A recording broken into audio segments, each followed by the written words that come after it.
Hey, this is Ted Washington, former All-Pro, drafted by the San Francisco 49ers. You're listening to Matt and Dexter on The Grueling Truth.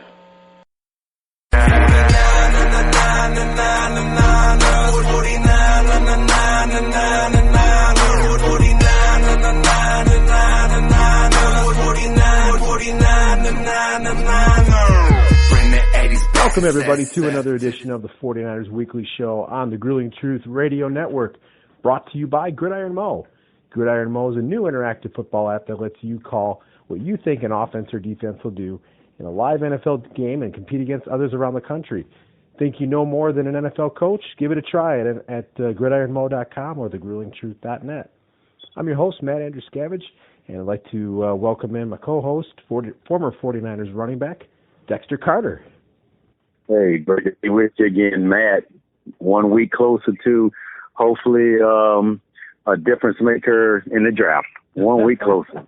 Yeah, that's true. You know, the more it's been that kind of a season, and you just you start looking ahead to see, like we've talked about. You kind of see who are the possible players that are going to remain on the roster, and maybe some of these backups that are going to kind of emerge and show some of the talent that they have, and then you just kind of start looking ahead to, well, when's the draft?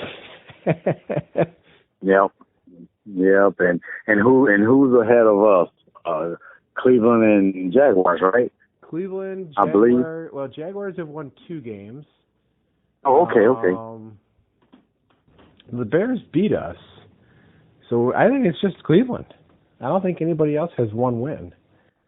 And then that's the team that potentially, even though RG3, is coming back, and healthy, they still may go out there and get a quarterback, which means it might be our guy. I don't know, but right. but nonetheless, but still, we're in a position, to really make a splash. Hopefully we don't trade down, which I don't see any reason why we would do that. But please, no. I'm still, I'm still optimistic that we can get some talented difference maker on that offense, and get all our guys healthy back on defense, and and kind of give them some type of relief and let them be the leaders of the team until the offense catches up with them. Yeah, no doubt about it. You go up, as we've talked about, we go up and down this roster. You go up and down the amount of guys that are on injured reserve, which is by no reason an excuse for the team's play, but it is a factor. But you look at the talent that is on the team, and there are some bright spots. This isn't just a team full of practice squad players. There are a number of players that, even though the team is not winning, there are players that are playing well. And then there are other players that are also very good that are on IR. So there is hope of a solid core to build around for the future. Yeah, definitely. And we talked about it before that when we have guys injured on IR, really about all season. We are developing, I guess, backups, if those backups are still here next year. So that's always a good thing, but you still need your big-time ballers in there that we know can play, that we just got to figure out a way to keep them healthy. But it's going to be an interesting off-season. Oh, no question about it. And that's, unfortunately, that is the bulk of what you have to, at this point, when your team is 1-12, there isn't a lot of things to look at as far as optimism for this year and even possibly in the next year. You're just looking at the possibilities of what it's going to take to get the team better. So I do think this is going to be a very intriguing offseason. I don't know what's going to happen with upper management, who's going to be in charge, will the coach be there, who's going to be the quarterback. I mean, those are the 3 key items of any good team is coach, GM, and quarterback. And we really don't know for sure what's happening at either of those positions. So there's definitely going to be a lot to look for in the off season. Yeah, and when you say coach, GM, et cetera, I'm just thinking about two teams, and boy, what a great game is going to be, I believe, Sunday night between, I believe it's Tampa Bay and Dallas, right? You look at those two teams, one, Tampa's offensive line don't get as much credit as Dallas do, but the productivity and, they're on a 5-game winning streak. And, one, we know the leadership at the quarterback position is unquestionable. I know Dak has done a really good job, but I think, if you take a vote, and look at what Jameis Winston does at that quarterback position, not just physically, this dude here is the real deal. And again, we see what a young, talented quarterback can do in 2 short years. So, maybe we'll fall into that luck with, as Dallas did with Dak and, Tampa did with Jameis. But yeah, we look at both of these teams, offensive line, good running back. Of course, Elliott is a little more well known. You hear more about him than you do Tampa Bay's running back. But there can be a quick turnaround. Mm-hmm. But it's about health and it's about talent. And health just has strangled us this year. So, but all of it can come full circle if we, get the defense healthy and keep building that talent, on that offensive side. Because if we get a quarterback, not ruling Cap out, but if we get a young quarterback and maybe I'm being spoiled very quickly, but after Hyde had the game he had, the running game was all we had. But, geez, he had a heck of a day, didn't he? Oh, man. Carlos Hyde had almost 200 yards rushing, and I know for sure he scored 1. I think he caught a touchdown. I don't remember if he scored 2. I think it was Vance McDonald that got the second one, but he looked good on Sunday. It was really nice to see. Yeah, very, very, and impressed with them, and same offensive line that we've been playing with. Yeah, so I mean, the line is growing together. Hopefully that's a very, very positive sight. Running back can't do it on his own, so you got to give that line, some credit. So they really stepped up, this past week, and Hyde was, running on all cylinders. And again, another week of being healthy, so, be surprised how good an offensive line looks when, the running back is healthy. Oh, definitely. The offensive line is going forward. We talked about this beginning of the year. This is one of the team's strengths, and I really believe it's going to continue to be a strength. Trent Brown, the right tackle, as much as I would criticize some of the moves that GM Trent Baalke has made, a lot of 49er fans have really want to see him out, and it's just the way things have been. But getting Trent Brown in the 7th round, this guy is really, really good. I really believe he's going to be a perennial All-Pro offensive tackle. He is fantastic. And the team really can build around this line. They've got some young players, a couple of veterans, and boy, there's a lot you can do with a line like this.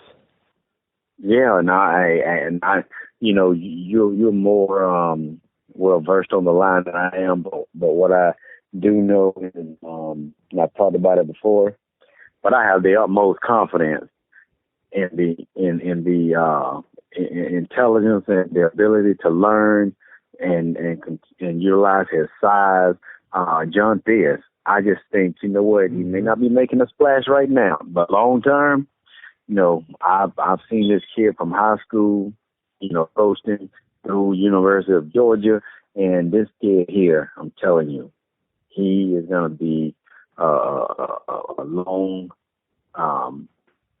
He's going to be in stable of that offensive line for a long time. Once he, gets it and gets in that lineup, I think 49er, fans are going to be excited and happy to have him a part of, this team. Yeah, I mean that's the thing. I mean, Joe Staley is he's in his early 30s.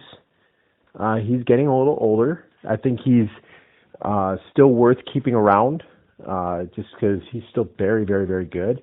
If he's willing to play, he's signed through, I think, the rest of the decade. And if he's willing to play, I think you got to keep him because, you don't left tackles like that don't grow on trees. But it's possible that Trent Brown could take over for him, and then maybe I believe John Theus would be a very possible replacement at right tackle if he gets some playing time and continue to develop. Very possible that he could be one of the guys that could slide in as they make the transition from Joe Staley. Absolutely. This offseason is so very, very important. And aside from the draft, aside from all of that, the mental aspect of how the players going to approach this offseason is crucial. They can control Balky, they can control whether he stays with the team or whatever, but at the end of the day, everybody can be criticized for decisions that they make.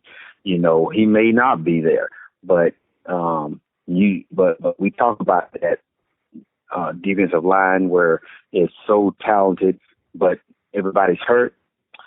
Well, Balky had a part to do with bringing that talent in, evaluating them, etc. So, just so many places to throw blame right now. I still say at the end of the day, the two coach selections that Jed has made could have been much, much better. The 49ers are too storied of an organization that they couldn't have gone out there and made a splash. So, that's my opinion on maybe what's lagging and holding the 49ers back. But it's a decision that it looks like they're going to live with for at least another year. And they can win. We just got to get guys healthy and, and I guess give Chip a chance and give him some time. Right. I mean, there are some aspects of this offense that do show some promise. A couple of things happened this week. The bad, and maybe this is for a good reason. Their center Daniel Kilgore and tight end Vance McDonald were deactivated for the season. That's probably precautionary. I mean, do you think that's precautionary? Or do you think I don't know that there's an injury, but do you think that's probably something wise for a team to do? Well, I think at this point, there's so many deactivations. I think it's obvious for the ones that are injured who should be deactivated. But with the minimum amount of the season that's left and what's at stake, if we win a game or what would be at our disposal, if we don't win a game, it's kind of like you try not to just make it obvious you're throwing the season away. But from a business perspective, I would not want anything less than second pick in the draft. Yeah. And if winning the game does it, I don't care what people say. At this point, you know what? Winning the game with two is not going to change, people's interpretation of what kind of season we've had. So, you know what? Hey, if you see it's best to deactivate a player, injury-wise or in the best interest of the organization, you got to do what you got to do. Right. And if that's going to be the topic of choice on daily radio, TV shows, then you know what, just let them talk.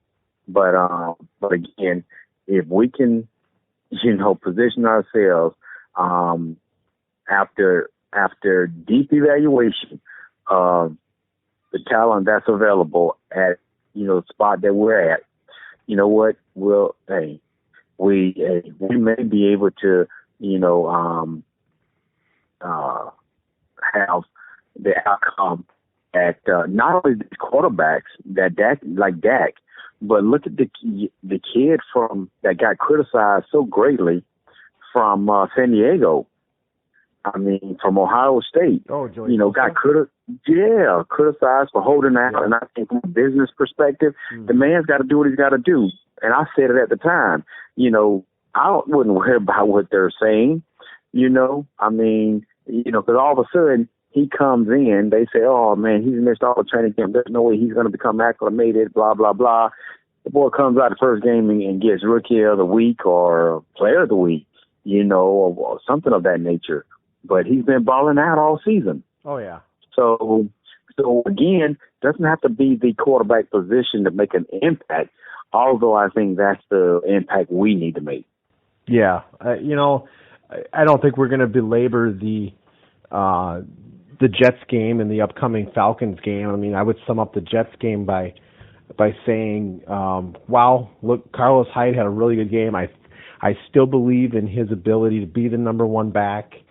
I would say that Colin Kaepernick's story has for the year has been, there have been some times where he's had really good first halves and then just not been able to produce the same magic in the second half. That seems to be what happened on Sunday.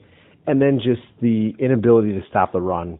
Bilal Powell just torched the Niners in the second half, and that ended up fueling the Jets being able to come back and win it in overtime. But I guess I would just look at, it seems like, the more you activate players, you're really looking to see what you've got in your second and third string, give them opportunities to get out there and get some playing time. What do you have to lose at that point? So I would agree with you that's not a bad move to be deactivating certain players to give others a chance to, give them, see what they've got. And then, the upcoming game against Atlanta, Atlanta is a team that's surging towards the playoffs. They need this game. They're at home. It would be very hard for the Niners to win this game anyways. Maybe just go out there and, do the best you can. But, I'm kind of in the same boat as you are in this. I don't know that I'd really be happy with anything but one of the first two picks. Absolutely. And at this point in the season, with the way it has gone, whether you're having you have a great season or, the season doesn't go as you thought it would, every organization, every coaching staff, every front office has to assess where we are, how do we get to this point. And with the deactivations, I think it's a great way to assess these players that usually don't get a whole lot of time, even though there's a lot of injuries and there's been some backups playing.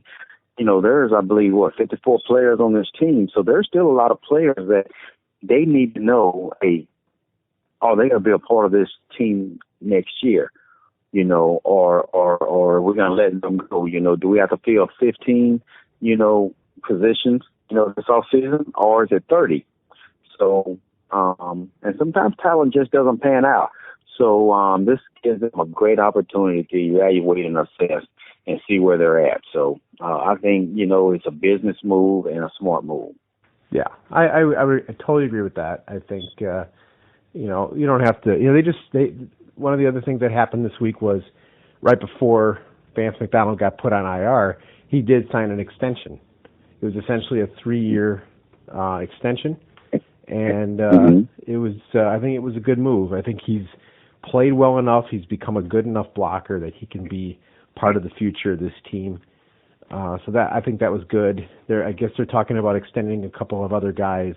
So we'll see who that is. I guess, one of the questions I had for you was, going forward, we know this season's, playing Seattle and Atlanta, those are going to be two very hard games to win just because they're superior and they're looking at the playoffs.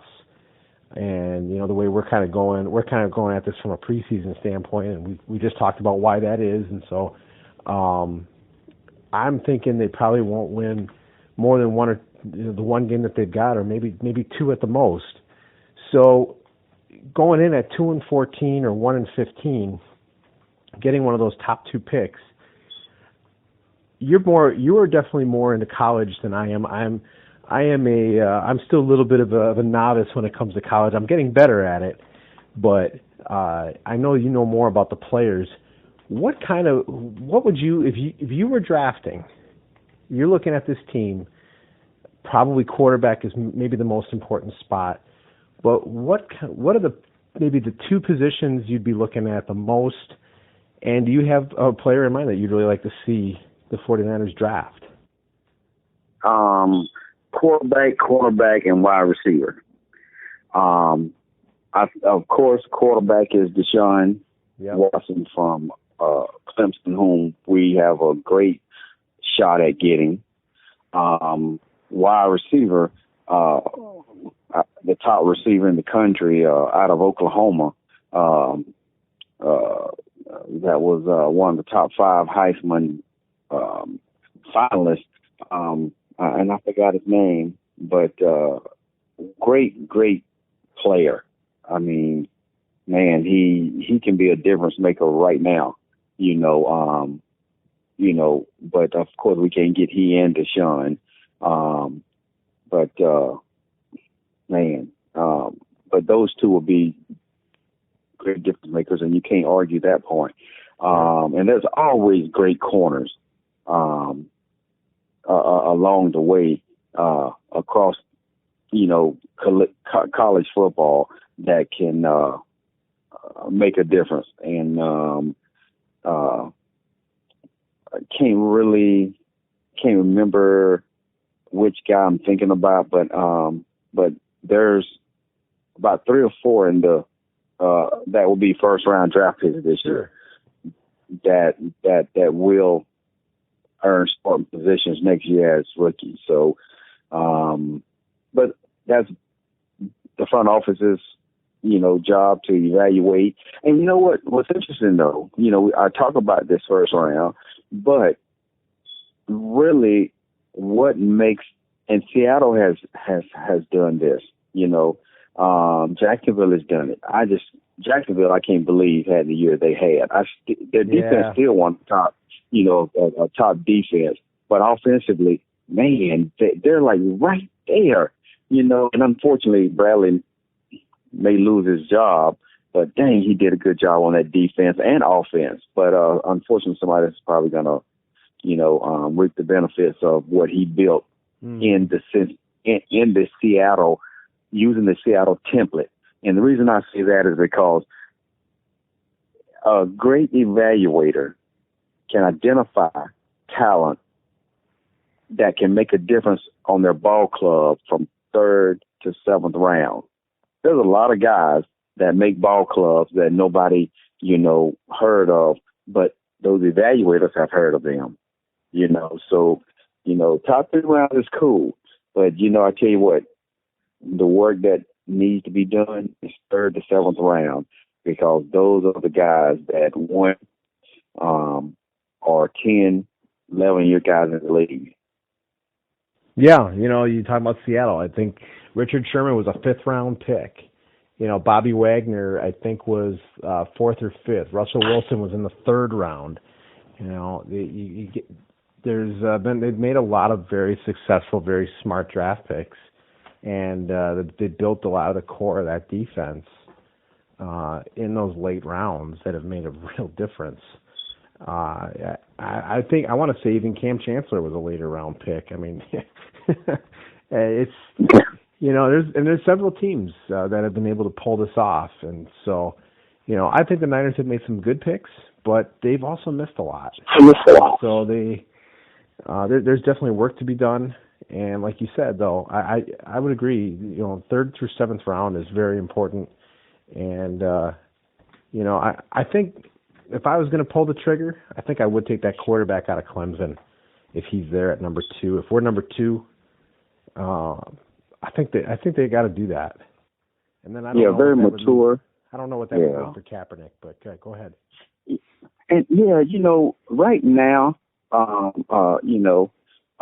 restructuring Cap's deal and all that, if it doesn't make it, sting so much, if you don't keep him. But, at the end of the day, we've been through some good and bad. And, I'm an advocate for Cap, but there comes a time when it's time to move on. Even if Cap, gets back to where he was, I mean, he doesn't have as many years as Deshaun Watson would have. At the end of the day, I say, you know what? You get a guy, fresh face, fresh start, and move this organization forward, and get that defense something to feel good about that, don't we have to worry about, are they going to get Cap a chance or, and have any thoughts, negative thoughts pertaining to Cap, good, bad, or indifferent, having a fresh face, man, can really change, one is the leadership of the team, change the leadership. We come out a young man that, will be a transition to the NFL as always, but come on, this man, has led, look at his record, his win-loss record, look at his numbers, guy that, is a pocket passer, but can run if you need him to, and to me, a little better runner than Russell Wilson. So he brings so many positive things to the table. Right. You don't have to worry about him, off the field. You don't have to worry about him. He is a student of the game, and I think will be an awesome, pick if we are able to get him. Yeah, everything I hear about him sounds really good. And, I think they keep either Kaepernick or Gabbert. I think one of them probably stays. Maybe Christian Ponder's a guy that gets a chance to stay and compete. But I think they've got to bring a rookie in at least, and maybe even another veteran in on the off season to get something out of this quarterback position. Because like you said, look how fast it kind of turned around for the Buccaneers. They get wide receiver Mike Evans in 2014, and then Jameis Winston last year, and all of a sudden you got this really, really good combo. The Raiders did the same thing. They drafted Derek Carr and then Amari Cooper. And I think that's what you got to do. The Jacksonville Jaguars, same thing. Allen Robinson, Allen Hurn, and then their quarterback. I don't know why his name isn't popping in my head all of a sudden. Right. Bortles. Oh yeah. But that you got to be able to hit on these first round picks, and then you got to get at least. I mean, not going to hit on every pick. And I think that some fans, have that expectation of their GMs. I mean, I think that's just fans in general. They expect, you're the GM, you should be able to draft an all-pro in every round. And it's just not realistic. But they should be able to get a few contributors in each draft. And if you can hit on your first couple of rounds, man, you can turn your team around in a hurry. And so that's the hope, is that, get a quarterback like that, and get a couple other guys with them, and a couple of veterans, you start to turn this thing around, and then next year you hit again on your first round pick. All of a sudden you can be like Tampa Bay. Absolutely. And we, and as we get further into the season, and you and I both have an opportunity to go more in depth and evaluate some of these individual workouts, and right. And look at because Matt Kiper can rate these guys one way, but the 49ers will rate them a different way, So as more we do that work, we can come on our show and really give a great assessment of the possibilities of what's out there, and what way the 49ers may be leaning, that may be a little different than what we're thinking now. But the one thing I don't think will change is Deshaun Watson and the possibilities that he brings to the table. Yeah, I think you get some talent in like that, and right. The season that comes to mind that I'm looking for the 49ers to have is the kind of season that you had the year that you took over for at the beginning of the year, where you and Keith Henderson were competing for the starting running back job in 1991. It was a major transitional year. Joe Montana was hurt. Steve Young came in as a starter, and Steve Bono was used a lot. And it was just a totally different look of a 49er team that we just weren't used to that because, it was Joe's team for so long, and Roger Craig was the running back. Well, it was a tough year. Believe that you guys were 4-6, and then you went 6-0 in your last 6 games and almost made the playoffs. Oh yes, you're exactly right. And teams were praying that we had made the playoffs because we were the hottest team when the season ended. We won 10 games, missed the playoffs, but because of the start that we had. But I tell you what, we'd have took everybody out if we'd have got in that playoff. I believe that. I think Washington would have been in trouble because no doubt. Everything was clicking. And so I guess I bring that team up. Well, number one, you could definitely speak to it. You were a big part of that. You and Keith Henderson were competing for the starting running back role, and it was a different team. Roger was no longer there, and it was a team in transition. And I think that if you can get that first year where you can get a team like that where you have, maybe there's a struggle.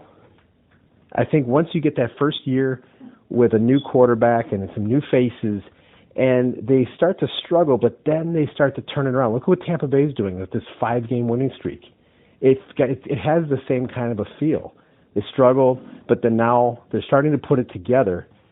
That's when, even if you don't win, you don't have to win the Super Bowl in that year, but now you really have something you can build upon.